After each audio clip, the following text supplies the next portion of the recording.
پھر یہ کہ قرآن پاک میں کم از کم ایک پارہ جو ہے وہ ناظرہ پڑھنے کی ضرور کوشش کریں، یعنی قرات یا تلاوت جو ہے، اور اس کے لیے بہترین وقت جو ہے وہ فجر کا ہے۔ اگر آپ صبح کے وقت اٹھتے ہیں تو سحری کے وقت میں 2 اہم کام کر سکتے ہیں۔ ایک تو استغفار کی کثرت، یعنی اس وقت کی تسبیح آپ استغفار کر لیں۔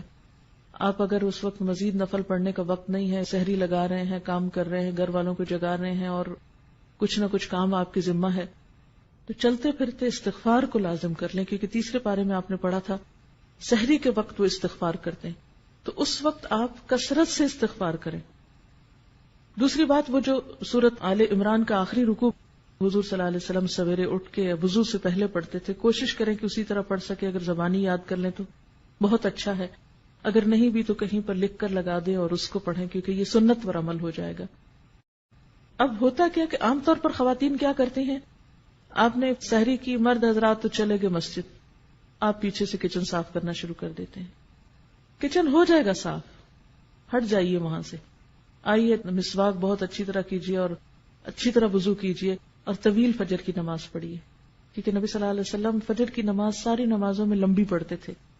افسوس یہ کہ ہمیں قرآن کا اتنا حصہ یاد نہیں، لیکن جو بھی لمبی سے لمبی صورت یاد ہے اس کو اس میں پڑھنے کی کوشش کریں۔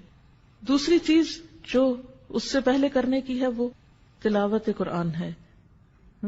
ان قرآن الفجر کان مشہودا، اس کو مس نہ ہونے دیں، جتنی توفیق ہے۔ جو لوگ زیادہ تیز پڑھ سکتے وہ کم از کم پارہ پڑھ سکتے ہیں، زیادہ بھی پڑھ سکتے ہیں۔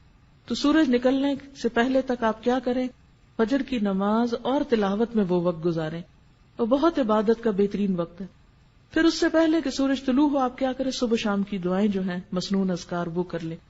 صبح شام کے مسنون اذکار یعنی وہ دعائیں جو نبی صلی اللہ علیہ وسلم صبح شام پڑھا کرتے تھے، آپ مسنون دعاؤں کی کسی بھی کتاب سے لے سکتے ہیں۔ اس سلسلے میں ایک کتاب وَإِيَّاكَ نَسْتَعِينُ کے نام سے الہدا سے شائع کی گئی ہے۔ اس میں ان دعاؤں کی سند، فضیلت، پڑھنے کا طریقہ اور اردو اور انگریزی ترجمہ بھی موجود ہے۔ تو اگر زبانی نہیں آ تو آپ دیکھ کر پڑھ لیں۔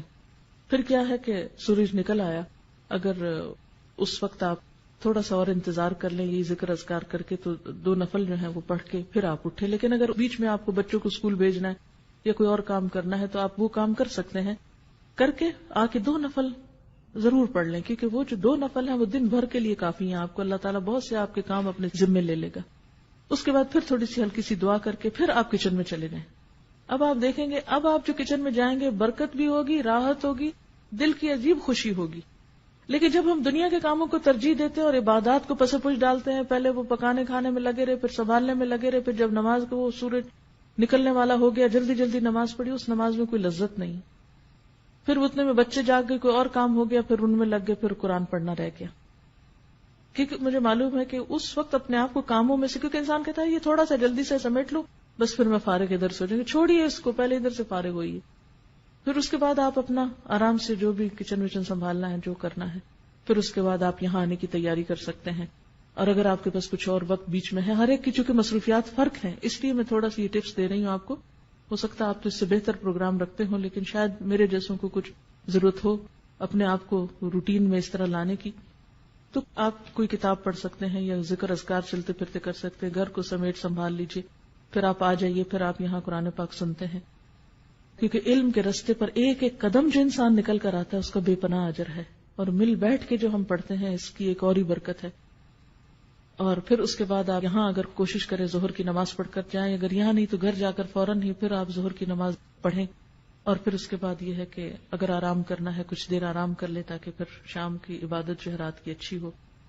تو پھر اس کے بعد ہر ایک اپنے اپنے روٹین کا کام کر سکتا ہے۔ پھر خاص طور پر افطار کے قریب جو ہے وہ تھوڑا سا اپنے آپ کو روحانیت کی طرف پھر لائیں، افطاری لگا لیں، کر لیں جو بھی کرنا ہے، 5 منٹ دیں، 3 منٹ دیں، 2 منٹ دیں، 10 منٹ دیں، حسب توفیق جو کسی کو اویلیبل ہے۔ کہیں پر بھی ہیں آپ، اپنے گھر میں یا کہیں افطار کرنے گئے ہیں یا کوئی آپ کی طرف آیا ہے یا آپ کسی گاڑی میں بیٹھے ہوئے ہیں، افطار سے پہلے کے چند لمحے انتہائی قیمتی ہیں، دعاؤں کی قبولیت کا وقت ہے، اس میں پھر دعا کی طرف رجوع کریں۔ اور جو دعاؤں کی کتاب جیسے قرآنی اور مسنون اذکار کی کتاب اگر آپ کے پاس ہو تو اس میں سے اگر آپ ساری پڑھ لیں تو پڑھ لیں، ساری نہیں پڑھ سکتے تو 5-7 پڑھ لیں، پھر اگلے دن اگلی 5-7، جتنا جس کو توفیق ہے. ہر ایک کے حالات ایک جیسے نہیں, کچھ کے بچے بہت چھوٹے ہوتے ہیں, کچھ لوگ ہر چیز سے فارغ ہوتے ہیں. اب جن کے پاس جتنی فراغت ہے اتنا ان کا حساب ہے, تو وہ اتنا زیادہ آپ توجہ ادھر کر لیں.